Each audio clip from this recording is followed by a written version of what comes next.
Kumusta mga fur parents? Naghahanap ka ba ng mga quality na daily supply o needs ng mga fur babies nyo? Kami nang bahala sa inyo dahil nandito na ang Daddy's Pet para sa mga fur babies nyo. Ang pinaka-quality at pinaka-affordable pet supplies and services in town.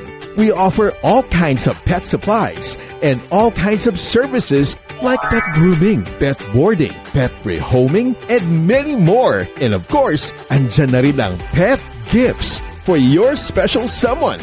Hatid rin namin ang mga mababait na staff para sa mga fur babies nyo, kaya naman we ensure na safe at comfortable ang mga fur babies nyo. So what are you waiting for, mga ka-fur parents?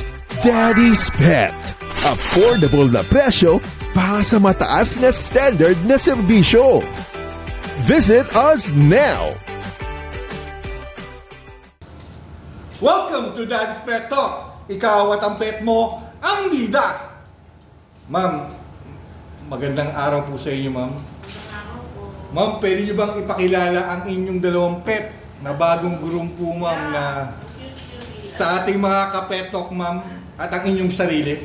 Ako po si Jo, and then I have these two pets, which is si Panpon po and then si Joaquin. Pareho po silang boys. Ang pinagyan po namin dito. Ma'am, una ma'am, dinala niyo dito yung dalawang yan para i-groom. Yes. At humingi ako sa inyo kung pwede nyo magpa-interview. Kaya nagpapasalamat po ako dahil pinaklean cut niyo po si Panpan at si Waki po, ma'am. Nakanuwan po. Ma'am Jo, ilang years na si Waki at si Panpan po, ma'am, sa pangangalaga niyo po? Ako siguro po mga 5 to 6 years na yun po. Bali, halos sabay silang dalawa. Opo. Bali, si Waki po, ano pong breed niya, ma'am? Apo, ito po si Waki po is Japanese Spitz. And then ito po si Panpan is Maltese Shih Tzu yata. Apo. Mixed breed siya. Eto, ma'am, paano kayo pinagtagpo ng dalawang yan at ang inyong pamilya po, ma'am? Opo. Ano po yung majority po ng mga pets namin is mga pina-adopt po sa amin, mga bigay. So, bira lang po kami bumili ng pets. So, bigay po siya ng mga family and friends po namin. Ma'am Jo, siyempre yung may tatawag na struggles ng mga first 1 month or 5 months sila sa pangangalaga ninyo at sa family niyo po, ma'am. Baka pwede niyo pong i-share niyo po sa ating mga kapet talk yung mga struggles na nangyari sa dalawang yan po. Yes po, yung habang yung lumalaki sila, may chances kasi, syempre, hindi pa po nagbakunahan. So, ang tendency po nun, baka po kasi magaling magkasakit sila. So far naman po, so far nakasurvive naman po. And then, naiwas natin sa parvo, which is after naman 3 months na bakunahan naman po. Kumbaga, talagang sa pangangalaga ninyo, ma'am. Kasi, lalo pag mga inadapt mo lang yung mga hayop niyo po, di ba? Hindi natin alam kung kompleto bakuna or ano po. So, yun. Ma'am Jo, si Waki ba sa kasi Panpan, mapili po ba siya sa pagkain? Or may binibigay kayo mga cheat day, ma'am, na kung ano yung mga gusto niya ng pagkain? Opo, like mga treats lang naman, sir. And then, yung iba naman po, yung mga dog food, like pedigree, gano'n naman po yung regular food nila. Pero hindi po sila mapili sa food. Sa'yo naman. Yun ang maganda no? Talagang hindi kayo pinahirapan, ma'am Jo. Ano po to, kaya mabigat. Mabigat tong kulit na to. Ipanta. Eto, ma'am, siyempre, alam ko, hindi lang naman yan ang dog nyo, ma'am. Sabi ng mami mong nasa likod eh. Opo. Paano nyo naman po binabudget ang pera pagdating sa pangangailangan ng mga pet nyo po, ma'am? Ako po, hindi na po ma-budget. Thank you. Wala na budget. Basta super, nakakasurvive naman kami. At ang mga hayop namin sa budget na po. Pero, yun po. Yun nga pa talagang maganda sa mga pet natin, ma'am eh. Kasi sa akin, hindi naman talaga sila pet eh. Part of the family nyo na sila, ma'am, di ba? Na irreplaceable, ma'am, sa buhay nyo po, ma'am. At napakaiwaga rin po na kahit anong higpit or ano ng pera, pero nasusurvive po nila eh. Part of the family na po din talaga. Eto, Ma'am Jo, anong favorite bonding nyo pagkasama nyo yung mga pets nyo po, ma'am? Ayun sir, pag magpunta sa mga park, and then yung lakad-lakad sila. Kulit nga po, kasi bibigyan lang din po sila makalabas ngayon. Suso nga po yung takip. So yun po yung bonding namin. Like, sabi po sa, pasyal sila sa park, lakad-lakad. Eto ma'am Jo, kapag may lakad po ba ang pamilya nyo, sinasama nyo ba yung mga pets nyo sa mga park, sa mga malls, sa mga resort, sa province, gano'n? Yung iba po, ito po sila hindi masyado kasi mabibigat po eh. Meron pa po kami kasi dalawang pets ko. So yun po, like, parang toy lang sila lumagagat. So yung medyo nasasama namin. Ito po kasi mga bantay talaga ng bahay po sila. No? Talagang ano. Iwag din po kasi pag masyadong madaming asong dala. Lalo na po yung mga areas na inaalaw lang yung aso na ganito. Eto ma'am Jo, sa pamilya nyo may tinatawag kasing alpha. Opo. Kumbaga, pag kunyari, nakahilera kayong magpamamilya, tapos sabay-sabay kayong tatawagin yung name ng mga pets nyo, Opo. ma'am, sino po yung totoong sinusunod nila, yung alpha? Kumbaga, Ano po, ayan po, yung nanay ko po. yung nasa likod ha, Yung nanay ko po yun. talaga siya yung sinusunod. Pati kami po sumusunod. At female. Mukhang nanay mo may hawak ng budget ha. Opo. Pati yung mga pets, pati kayo, sumusunod kayo ma'am eh. At napapasunod po kayo ma'am. Opo. Opo. Eto ma'am, parang gusto ko yung tanong sa mother mo to eh. Pero sa'yo na lang, direkta. Sige po. Ano naman po ma'am yung mga bagay na nagbago sa buhay nyo simula ng mga dumating na binigay sa inyo mga pets na tulad ni Waki at Ipanpam ma'am? Ano po, pag lalo na nung pandemic, parang laking bagay po kasi sila lang po yung nakakasama natin. Aside po sa makipag-interact sa lang. Laking bagay po nila lalo po pag niya eh. Medyo depressed ka. Tignan mo lang, pakainin mo lang sila, masaya ka na. So laking bagay po yung mga pets po talaga natin sa buhay natin. Yun nga po ma'am eh, kumbaga pandemic, pet din pala sila Panpan sa si Waki. Opo eh. Maglalala ka pa, saan mo buwan ng pagkain. So, unahin mo din muna talaga sila. Tapos, parang marinig ka na po din na kahit gano'n kahirap yung buhay.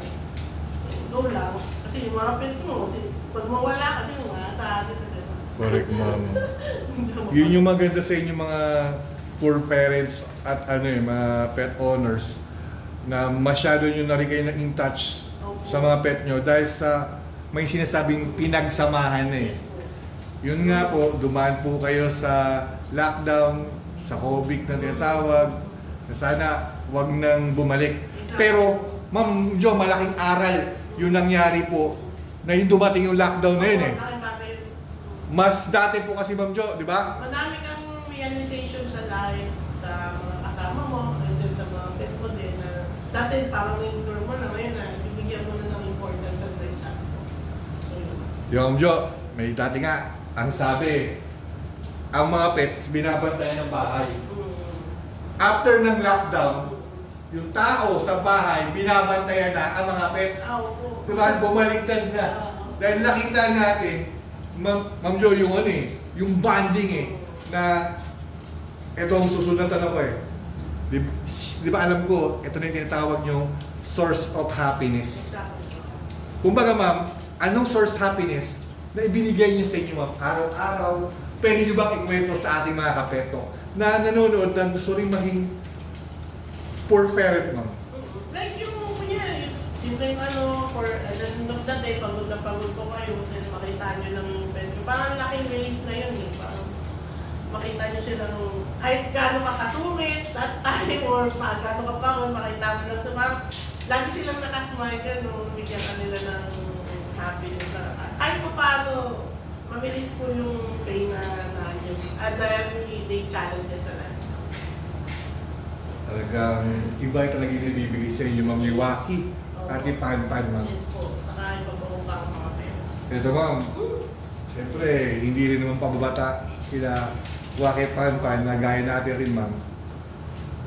Kasi 5 to 10 years from now, pwede nyo itong panoorin at balikan at maupo kayo kasama ang inyong pets at panoorin to. Ako?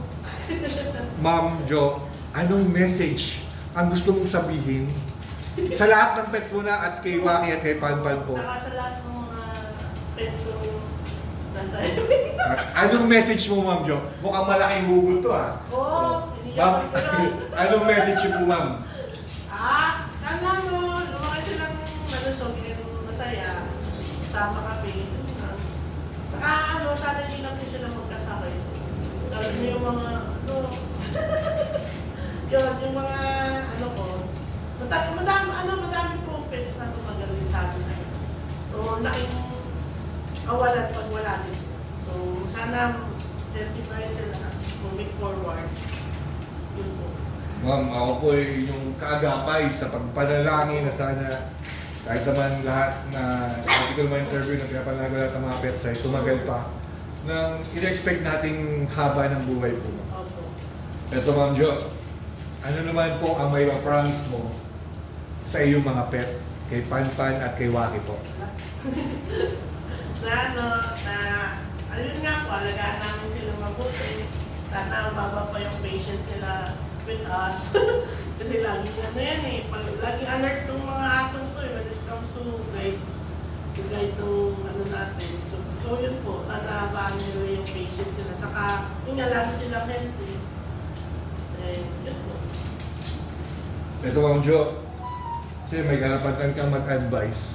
Lalo-lalo na sa mga petok nating manunood na gusto maging first fourth parent, Ma'am, na maging pet owner, na ma-experience nila yung na-experience nyo rin, Ma'am Jo. Anong advice na pwede mong i-advise sa kanila para may kaya mo silang mag-alaga rin ng mga pets po, Ma'am?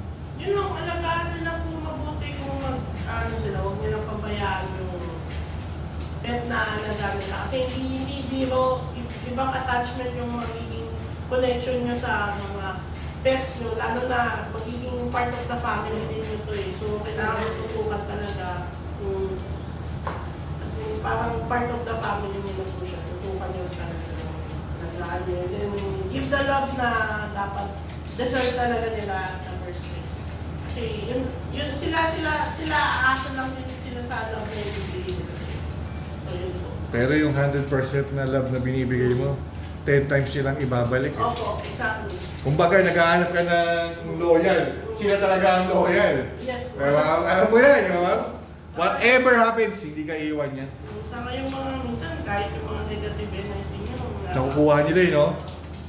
so, Yun. iba-iba po ang nabibili ng mga Ma'am Jo, ako po yung taus-puso nagpapasalamat.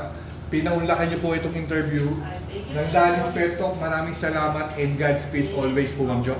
Ma'am Jo, baka meron kang gustong i-shoutout sa mga friends mo, family mo, pwede po kayo mag-shoutout kasi sa YouTube to. 4 keeps to, Ma'am, never na ito matatanggal hanggang hindi tinatanggal ni YouTube.